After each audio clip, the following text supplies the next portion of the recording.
والمنافقين والمشركين. الصلاة والسلام والبركة والإكرام على النبي الأمي العربي البلشي الحاشي بشير النذير سراج منير رحمة للعالمين بالزهراء بالقاسم محمد. اللهم صل على محمد وعلى محمد. أهل بيت السيدين الطاهرين المعصومين المظلومين لا سيما ابن الزهراء بقية الله المنتظر ولعنة الله على أعدائهم أجمعين من ليلتنا إلى قيام يوم الدين. أما بعد فقد قال الله الكريم في الذكر الحكيم وقوله الحق بسم الله الرحمن الرحيم قل لا أسألكم عليه أجرا إلا المودة في القربى. اللهم صل على محمد وعلى محمد.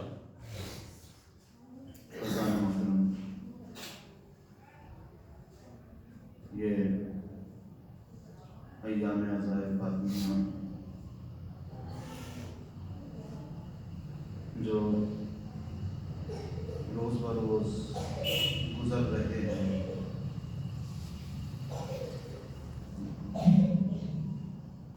ان میں ذکر اہل بیت مصائب سیدہ کونین کا بہت اجر و ثواب ہے، کیونکہ اسلام پر اگر احسان ہے، اگر اسلام محفوظ ہوا ہے تو کربلا والوں کی بدولت محفوظ ہوا ہے. اور اگر آج کائنات میں عالم تشیع ہے، شیعت ہے، تو وہ شہزادی کونین کی شہادت کی بنا پر ہے. اگر شہزادی کونین نہ ہوتی تو آج شیعت کا نام و نشان نہ ہوتا. شہزادی کونین نے اپنی شہادت دینے کے بعد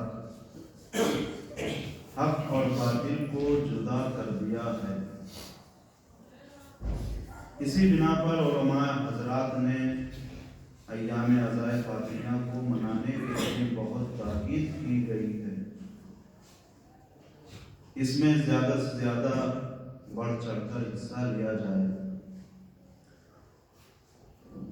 آیت اللہ العظمیٰ آغا شیخ محمد تقی بہجت فرمایا کرتے تھے کہ ایام عزائے فاطمیہ میں کالا لباس پہنے، سیاہ لباس پہنے.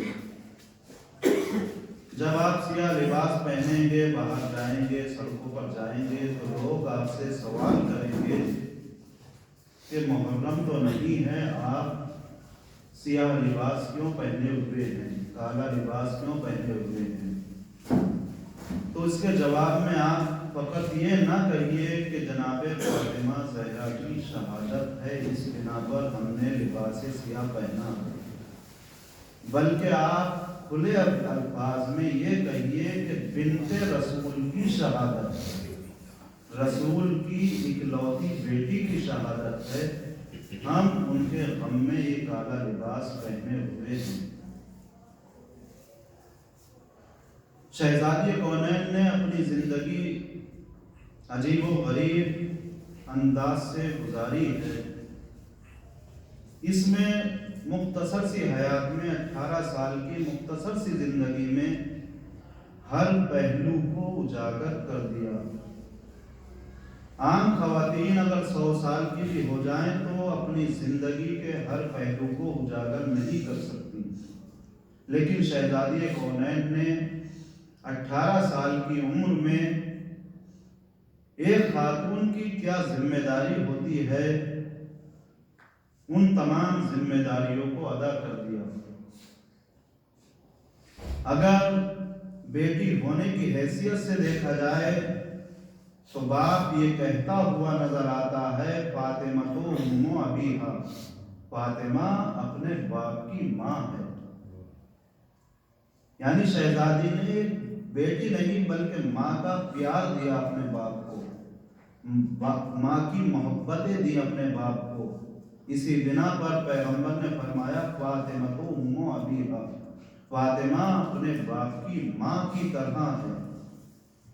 اگر شہزادی کی حیات کو شوہر کے گھر دیکھا جائے تو شہزادی نے وہ زندگی بسر کی کہ مولائے کائنات کے ساتھ 9 سال زندگی گزاری ہے۔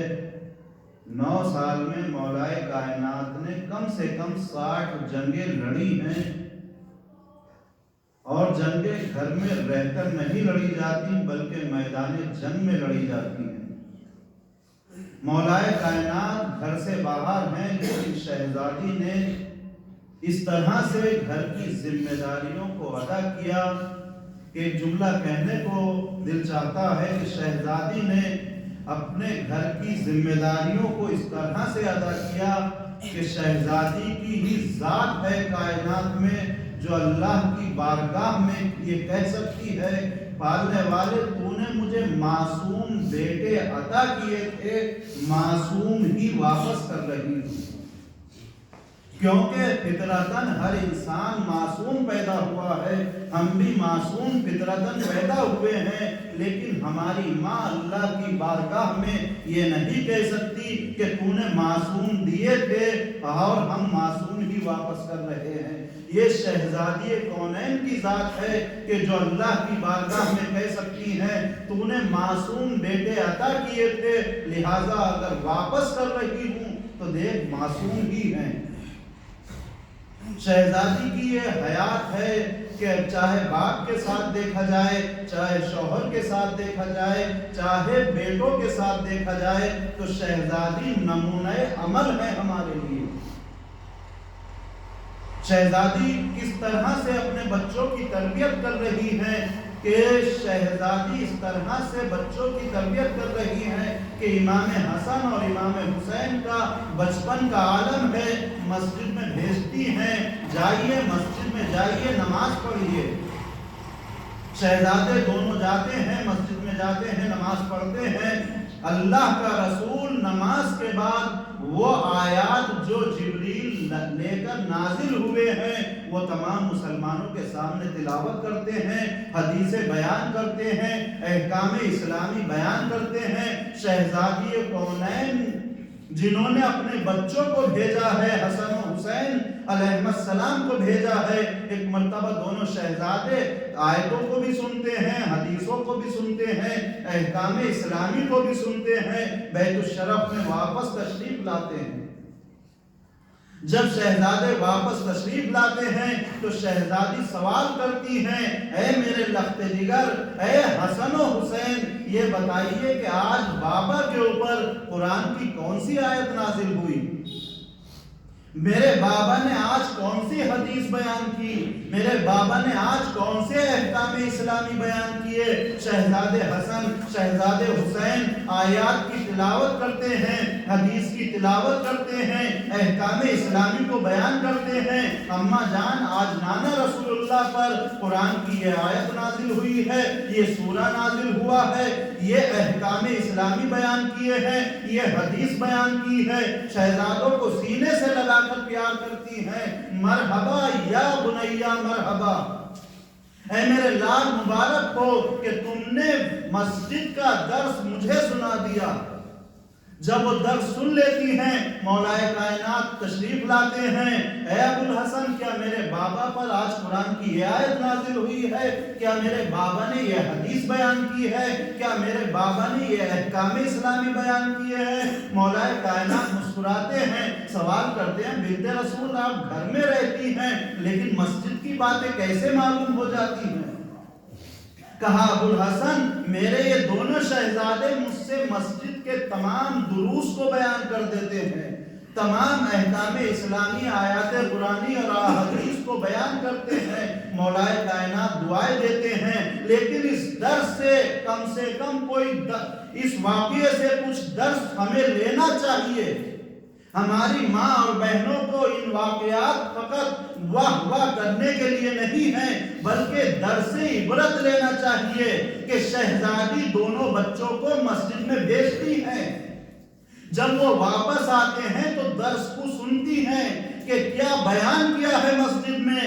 کاش ہماری ماں اور بہنیں بھی اپنے بچوں کو مسجدوں میں بھیجیں، مجلسوں میں بھیجیں، محفلوں میں بھیجیں، جب وہ واپس آئیں تو ان سے یہ سوال نہ کریں کہ شیرمال لے کر آئے ہو یا چنے لے کر آئے ہو، بلکہ یہ سوال کریں کہ آج مولانا نے کون سا اچھا عمل بتایا ہے جو زندگی کو سدھار سکتا ہے۔ اگر ایسا سوال کریں گی ہماری ماں بہنیں تو کوئی وقت کا خمینی بنے گا، کوئی سیستانی بنے گا، کوئی حسن نصر اللہ بنے گا، کوئی خامنائی بنے گا، کوئی قاسم سلیمانی بن کر یہودیت کو نیست و نابود کر دے گا۔ ایک صلوات پڑھیے بر محمد۔ شہزادی کی زندگی فقط واہ واہ کرنے کے لیے نہیں ہے بلکہ نمونہ عمل ہے شہزادی۔ اسی لیے امام حسن عسکری علیہ السلام فرماتے ہیں کہ ہم اللہ کی حجت ہیں تمام انسانوں پر، اور ہماری جدہ فاطمہ زہرا ہمارے اوپر حجت ہیں۔ امام زمانہ علیہ السلام فرماتے ہیں کہ سیدہ کونین جناب فاطمہ زہرا کی زندگی میرے لیے نمونہ عمل ہے، آئیڈیل ہے۔ امام زمانہ جیسا انسان شہزادی کونین کی زندگی کو اپنے لیے نمونہ عمل قرار دے رہا ہے۔ کیسی زندگی تھی شہزادی کونین کی؟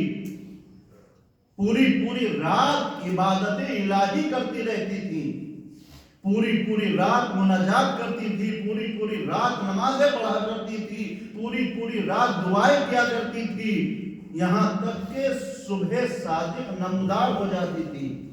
اس کے بعد نماز صبح انجام دیتی تھی، تعقیبات انجام دیتی تھی۔ جب سورج نکل آتا تھا تب شہزادی مصلی کو چھوڑتی تھی۔ پوری رات عبادت کرنے کے بعد امام حسن مجتبیٰ علیہ السلام بیان کرتے ہیں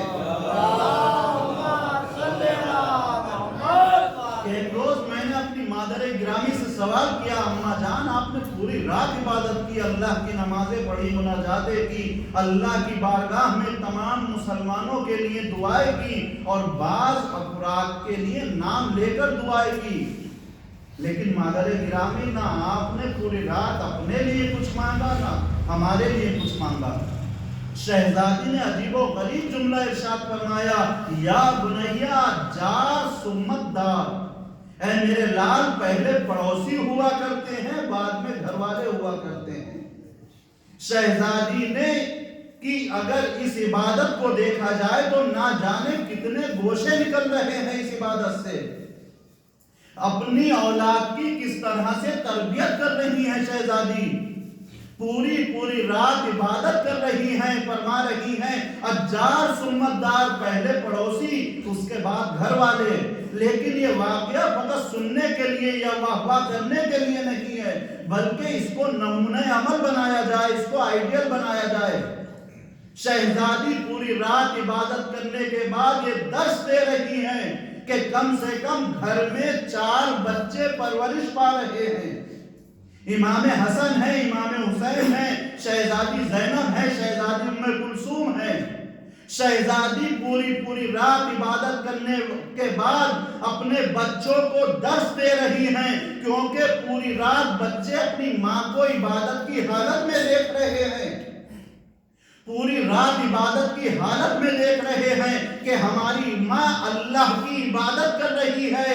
شہزادی اپنے بچوں کی تربیت کر رہی ہیں، جب بچے اپنی ماں کو پوری رات عبادت کرتے ہوئے دیکھیں گے تو بچوں کے ذہن میں اللہ کی عبادت کی اہمیت اجاگر ہوگی، ان کی نظر میں اللہ کی عبادت ہوگی کہ اللہ لائق عبادت ہے. اور شہزادی اجار سمت لال کہنے کے بعد بتا رہی ہیں کہ اے میرے لال فقط اپنے اوپر اپنے لیے نہیں سوچنا چاہیے بلکہ پڑوسیوں کے لیے بھی سوچنا چاہیے، کیونکہ اپنی زندگی تو جانور بھی گزار لیتے ہیں.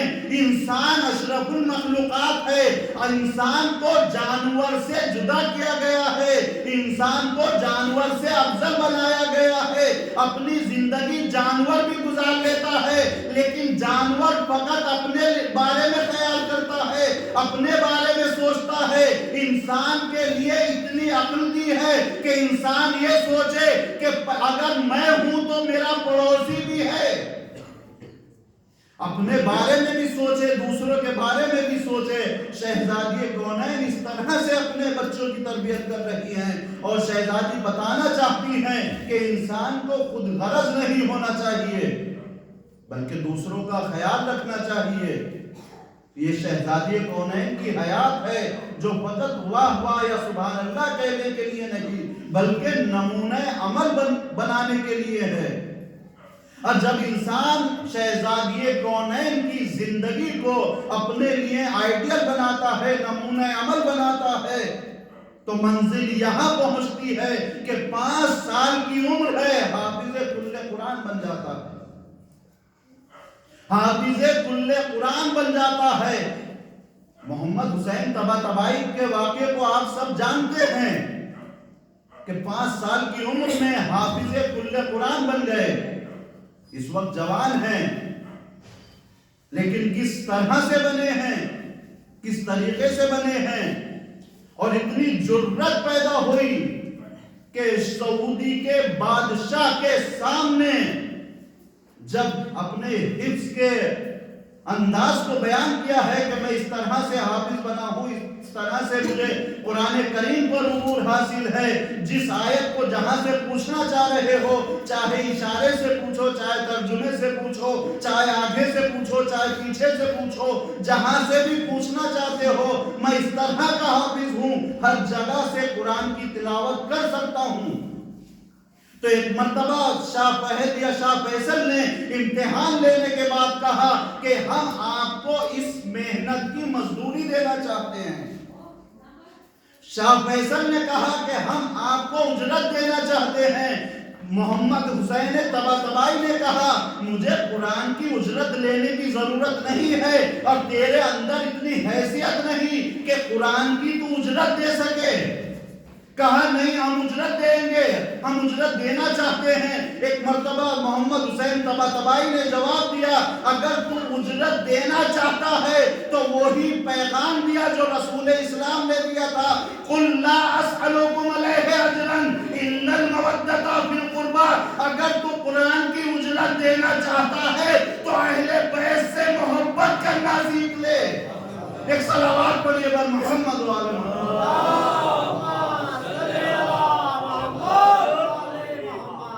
انسان جب اہل بیت کے راستے پر چلتا ہے، ان کو اپنا آئیڈیل بناتا ہے، نمونہ عمل بناتا ہے، تو اتنی جرت پیدا ہو جاتی ہے کہ بادشاہ وقت کی آنکھوں میں آنکھیں ڈال کر جواب دیتا ہے. لیکن یہ جرت کیسے پیدا ہوئی؟ یہ ماں کی تربیت کا اثر ہے. ماں نے شہزادی کونین کی زندگی کو فقط سنا نہیں بلکہ عملی جامہ پہنایا ہے. جب محمد حسین طباطبائی کی والدہ سے معلوم کیا گیا کہ ہمارے یہاں کے بچے 4-5 سال کی عمر میں قاعدہ پکڑنا بھی نہیں سیکھتے، آپ نے اپنے 5 سال کے بچے کو قرآن کا حافظ بنا دیا، آخر وجہ کیا ہے، کیسے بنایا؟ تو اس عظیم خاتون نے عظیم جواب دیا ہے. کہا جب سے میرے شکم میں یہ بچہ آیا تھا اسی وقت سے میں نے قرآن کی طرف رغبت حاصل کی اور جب بھی مجھے فرصت ملتی تھی میں قرآن کریم کو لیتی تھی، اس کی تلاوت کرنا شروع کر دیتی تھی. ہمیشہ باوضو رہا کرتی تھی. یہ میرے شکم میں پروان چڑھتا رہا یہاں تک کہ اس کی ولادت ہوئی اور مجھے یہ یاد نہیں ہے کہ کبھی بھی میں نے اپنے بیٹے کو بغیر وضو کے دودھ پلایا ہو، اور جب میں اسے دودھ پلاتی تھی تو وضو کرتی تھی اور دودھ پلاتی رہتی تھی، قرآن کو کھول کر سامنے رکھ لیتی تھی، تلاوت کرتی رہتی تھی۔ اسی وجہ سے جناب سلمان فارسی کا واقعہ بہت مشہور ہے کہ سلمان محمدی در زہرا پر پہنچے، معلوم ہوا کہ شہزادی کونین امام حسن مجتبیٰ کو دودھ بھی پلا رہی ہیں، چکی بھی چلا رہی ہیں، قرآن کی تلاوت بھی کر رہی ہیں، یعنی اس محمد حسین طباطبائی کی ماں نے اپنے بچے کی پرورش صرف شہزادی کونین کے فضائل و کمالات سن کر واہ واہ کر کے نہیں کی تھی، بلکہ شہزادی کونین کی زندگی کو عملی جامہ پہنا کر کی تھی۔ جس طرح شہزادی امام حسن کی تربیت کر رہی تھی، اسی طرح سے محمد حسین طباطبائی کی ماں نے اپنے بچے کی تربیت کی، اس طرح سے کی کہ حافظ کل قرآن بن کر کائنات پر چمکنے لگا۔ ایک صلوات پڑھیے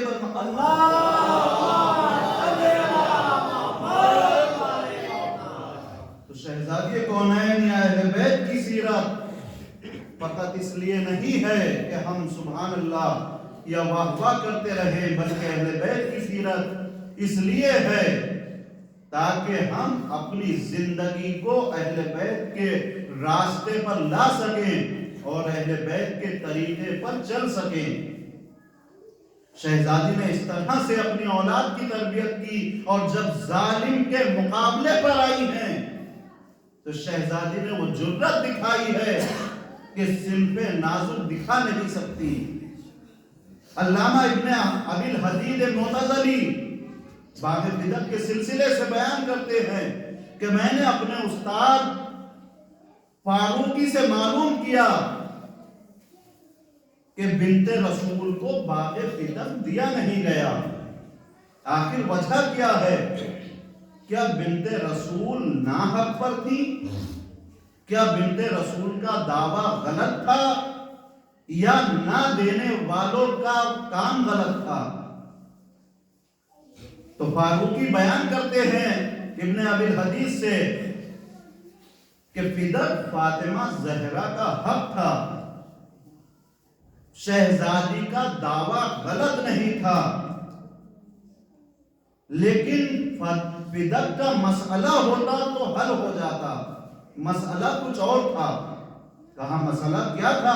اگر بدعت کا مسئلہ نہیں تھا تو پھر کیا مسئلہ تھا؟ کہا اگر سننا چاہتے ہو تو ایک واقعہ سنانا چاہتا ہوں۔ کہا واقعہ کیا ہے؟ کہا ایک استاد تھا، اپنے شاگردوں کو درس دے رہا تھا، اس نے ایک شاگرد سے کہا کہ کتاب کھولو اور میرے سامنے آؤ۔ وہ شاگرد کتاب کھول کر استاد کے سامنے آیا، استاد نے پڑھانا شروع کیا، کہو الف۔ استاد نے کہا کہو الف، لیکن شاگرد نے اپنی زبان کو نہیں کھولا۔ استاد نے پھر کہا کہو الف، شاگرد نے پھر زبان کو نہیں کھولا۔ تیسری مرتبہ پھر کہا کہو الف، اس نے پھر زبان کو نہیں کھولا۔ جیسے ہی چوتھی مرتبہ اس نے زبان کو نہیں کھولا، فوراً استاد نے زوردار تماچا مارا کہ تم کتنے نالائق ہو، میں تم سے الف کہلوا رہا ہوں لیکن تم الف کہنے پر راضی نہیں ہو، میں تم سے الف کہلوا رہا ہوں لیکن تم الف کہنے پر راضی نہیں ہو۔ استاد کا تماچا لگنا تھا، بچہ زمین پر گرا، وہیں پر ایک بزرگ بیٹھے ہوئے تھے۔ ایک مرتبہ بچے کو قریب بلایا، ذرا ہمارے پاس آؤ۔ بچہ آیا، کتاب لے کر آیا، کہا تمہارا استاد اتنی دیر سے تم سے الف کہلوا رہا ہے لیکن تم کتنے بدتمیز ہو، کتنے بد اخلاق ہو، کتنے نالائق ہو، تم الف کہنے پر راضی نہیں ہو۔ کیا تم سے الف کہنا نہیں آتا یا تمہیں سبق یاد نہیں ہے؟ ایک مرتبہ بچے نے سر کو اٹھایا، کہا بزرگ ہم کو پورا سبق یاد ہے، الف سے لے کر یہ تک یاد ہے، لیکن ہم الف کہیں گے نہیں۔ ہم اس وقت الف کہیں گے نہیں۔ استاد ایک مرتبہ اس بزرگ نے ایک مرتبہ اس بچے سے کہا کہ واقعاً تم شریر نظر آ رہے ہو، تم بد اخلاق نظر آ رہے ہو، تم اپنے شریف استاد کے سامنے الف کیوں نہیں کہہ رہے؟ آخر وجہ کیا ہے؟ کہا بزرگ صاحب ہم الف کہہ سکتے ہیں، الف سے لے کر یہ تک پڑھ سکتے ہیں، لیکن ہم اپنے استاد کے سامنے الف کہیں گے نہیں، کیونکہ اگر آج الف کہہ دیا تو پھر یہ تک سنے گا، ہمیں پھر الف سے لے کر یہ تک سنانا پڑے گا، لہذا ہم الف کہیں گے نہیں تاکہ یہ تک کی نوبت نہ آ جائے۔ ایک مرتبہ ابن ابی الحدید معتزلی حیرت سے اپنے استاد فاروقی کی طرف دیکھ رہے تھے، کہا ابن ابی الحدید کیا تمہاری سمجھ میں اب بھی نہیں آیا؟ کیا تمہاری سمجھ میں اب بھی نہیں آیا کہ فاطمہ زہرا فقط فدق مانگنے نہیں گئی تھی؟ اگر فدق کا مسئلہ ہوتا تو حاکم وقت فدق دے دیتا، لیکن فاطمہ زہرا فدق کے ذریعے خلافت مانگنے گئی تھی۔ یہ فدق فاطمہ زہرا کا الف تھا، خلافت یہ تھی۔ فدق فاطمہ زہرا کا الف تھا، خلافت یہ تھی۔ اگر فاطمہ زہرا کو فدق دے دیا جاتا، فاطمہ دوسرا مطالبہ دے کر دیتی، جس طرح فدق دیا ہے اسی طرح سے خلافت بھی دے دو۔ ایک صلوات پڑھیے بر محمد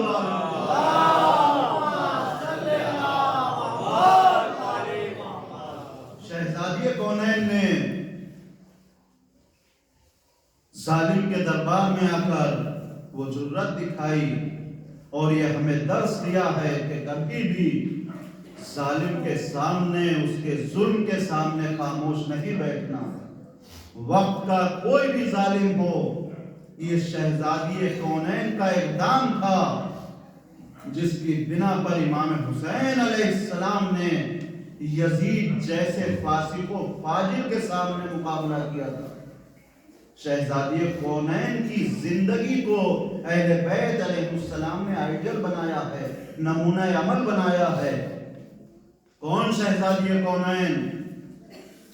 جن سے ان کا شوہر اتنی محبت کیا کرتا تھا کہ ایک روز جناب عمار یاسر مسجد میں بیٹھے ہوئے ہیں، عمار یاسر کے شانے کو ہلایا، مولا کائنات نے کہا عمار ذرا مسجد سے باہر چلو، مجھے تم سے کچھ کام ہے۔ جناب عمار یاسر کو لے کر مسجد نبوی سے باہر آئے،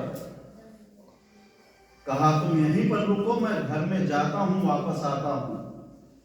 گھر میں مولا کائنات داخل ہوئے، لیکن جب گھر سے باہر تشریف لاتے ہیں تو جناب عمار یاسر فرماتے ہیں رجع رجوع القہقرہ، مولا کائنات گھر سے چہرے کی طرف، یعنی چہرہ دروازے کی طرف کر کے نہیں بلکہ کمر دروازے کی طرف تھی، چہرہ گھر کی طرف تھا۔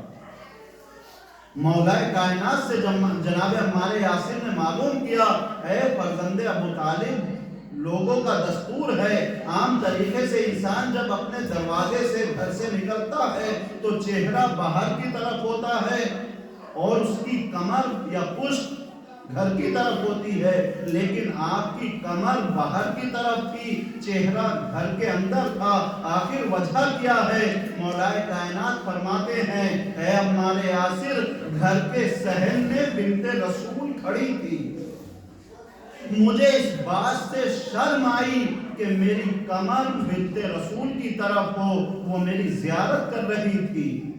عزیزو، جو شوہر اپنی شریک حیات کا اتنا احترام کرتا ہو، اگر اسی کے سامنے اس کی شریک حیات کو تازیانے لگائے جائیں، تماچے لگائے جائیں، اسی شریک حیات کے پہلو پر جلتا ہوا دروازہ گرایا جائے تو اس پر کیا گزرے گی؟ بنت رسول کی عروسی کی شب ہے، شادی کی وہ شب ہے جب بنت رسول کو اللہ کے رسول کے گھر سے رخصت کیا جا رہا ہے۔ ام المومنین حضرت ام سلمہ بیان کرتی ہیں میں پیغمبر کے ساتھ ایک مسند پر بیٹھی ہوئی تھی، اسما بنت امیس چند خواتین کے ساتھ بنت رسول کو علی کے گھر پہنچا رہی تھی۔ جب بنت رسول علی کے گھر کی طرف جا رہی تھی تو بنت رسول کے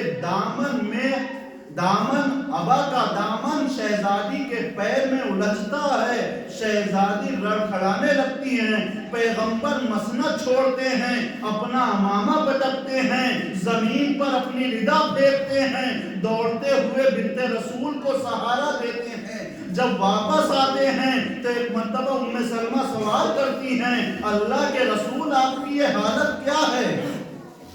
اللہ کے رسول آپ کی یہ حالت کیا ہے؟ آپ بے سر و سامان دوڑتے ہوئے گئے، جب واپس آئے ہیں تو آپ پسینے میں نہائے ہوئے ہیں، آخر وجہ کیا ہے؟ ایک مرتبہ آواز بھی ام سلمہ کیا تم یہ پوچھ رہی ہو مجھے کیا ہو گیا؟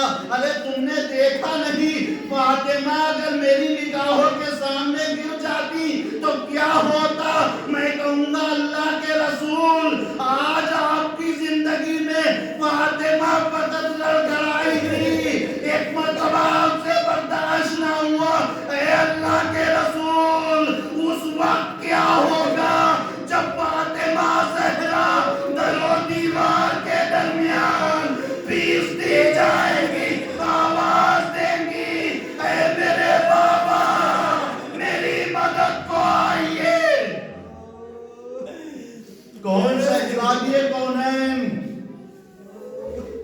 ملا مستعمی تحریر فرماتے ہیں کہ مولائے کائنات جب بیت الشرف میں داخل ہوتے تھے شہزادی بستر علالت پر لیٹی ہوئی ہیں، ایک مرتبہ مولائے کائنات والد خانہ ہوتے ہیں، شہزادی نے اپنی کوہنیوں کو سہارا دینا چاہا لیکن اٹھ نہ سکی، مولائے کائنات سرہانے آ کر بیٹھ گئے، ایک مرتبہ ہاتھوں کو جوڑا شہزادی نے آواز دی اے ابو الحسن میں آپ کی کنیز ہوں، میں آپ کی شریک حیات ہوں، میں آپ کی زوجہ ہوں، میں آپ کے احترام میں اٹھنا چاہتی ہوں لیکن مجبور ہوں، اٹھ نہیں سکتی۔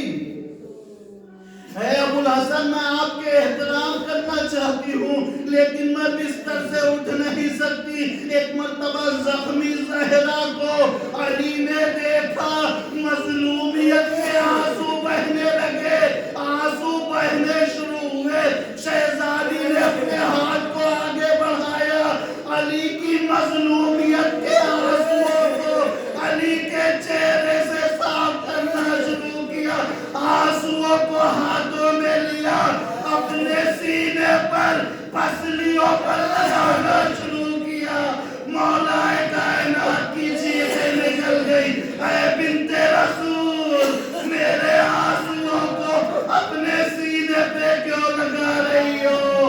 آواز دی ابو الحسن میں نے اپنے بابا سے سنا ہے اگر کسی مظلوم کی آنکھوں سے آنسو بہتے ہوئے ہو تو آنسوؤں کو لے کر اپنے اس جسم پر لگا لیا جائے جہاں پر درد ہو رہا ہو۔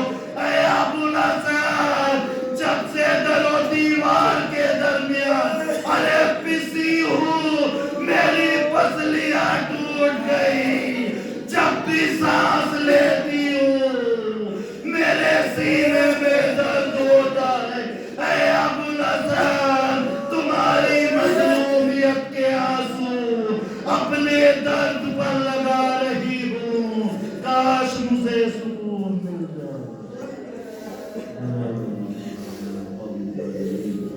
وسيعلم الذين ظلموا أي منقلب ينقلبون۔ بہرحال اپنی رحمتوں کا واسطہ ہمیں شہزادی کونین میں بیٹھے ہوئے ان آنسوؤں کا واسطہ جہاں جہاں اندیشیان استقرار محبان اہل بیت علیہ السلام شہزادی کونین کی عزاداری کر رہے ہیں ان کی جان مال عزت و آبرو کی حفاظت فرما شان اہل بیت علیہ السلام کو ہر طرح بلا و مصیبت سے محفوظ فرما ہمیں زیادہ سے زیادہ اہل بیت علیہ السلام کی سیرت کو اپنے لیے نمونہ عمل بنانے کی توفیق مرحمت فرما حجت المنتظر کے ظہور میں تعجیل عطا فرما ہمیں امام کے ادنا انصار و اعوان میں شمار ہونے کے لائق توفیق عطا فرما بانیان مجلس کی تمام تیری حاجات کو پورا فرما ان کی توفیقات میں اضافہ فرما ہم سے عزت ذکر خیر کو شرف قبولیت عطا فرما ربنا تقبل منا